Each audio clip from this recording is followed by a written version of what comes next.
आज की शिक्षाप्रद कहानी का नाम है चार दीपक। अपने जीवन का महत्व समझाती प्रेरक कहानी। चार दीपक आपस में बात कर रहे थे। पहला दीपक बोला, मैं हमेशा बड़ा बनना चाहता था, सुंदर और आकर्षक घड़ा बनना चाहता था, पर क्या करूं, ज़रा सा दीपक बन गया। दूसरा दीपक बोला, मैं भी अच्छी भव्य मूर्ति बनकर किसी अमीर आदमी के घर की शोभा बढ़ाना चाहता था, पर क्या करूं, कुम्हार ने मुझे एक छोटा सा दीपक बना दिया।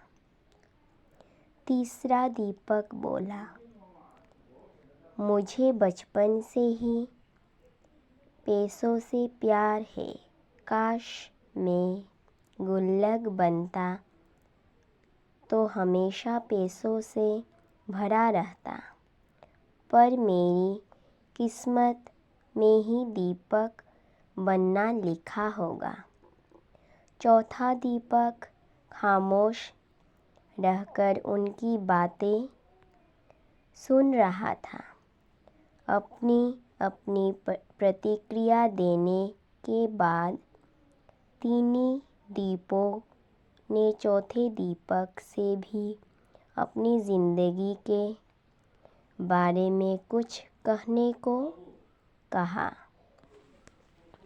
चौथे दीपक ने कहा, भाइयों, कुमार जब मुझे बना रहा था तो मैं बहुत खुश हो रहा था, क्योंकि वो मुझे बनाते वक्त प्रसन्न था। उसने जब मुझे बनाया तो मैं अपने जीवन के प्रति कृतज्ञ हो गया कि मैं एक बिखरी हुई मिट्टी से एक सुंदर दीपक बना गया जो अंधेरे को दूर करने का साहस रखता है। मैं वो साहसी दीपक हूँ जिसके जलते ही अंधेरा छूमंतर हो जाता है। मैं आभारी हूँ उस कुमार का जिसने मुझे ऐसा रूप दिया कि मुझे भगवान के सामने मंदिरों में प्रज्वलित किया जाता है। मेरी रोशनी में पढ़कर ना जाने कितने होनहार बच्चे आज बड़े बड़े अफसर बन गए हैं और देश की सेवा कर रहे हैं। मेरा प्रकाश सिर्फ अंधेरे को ही दूर नहीं करता, बल्कि एक नई उम्मीद और नई ऊर्जा का संचार करता है। चौथे दीपक की बातें सुनकर अन्य तीनों दीपों को भी अपने जीवन का महत्व समझ में आ गया।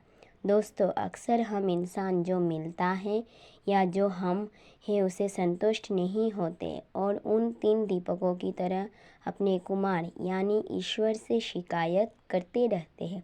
लेकिन अगर हम ध्यान से देखें तो हमारा जीवन अपने आप बहुत महत्वपूर्ण है और हम जो है उसी रूप में इस जीवन को सार्थक बना सकते। इसलिए चौथे दीपक की तरह हमें भी जो है उसमें संतुष्ट होकर अपना सर्वश्रेष्ठ जीवन जीने का प्रयास करना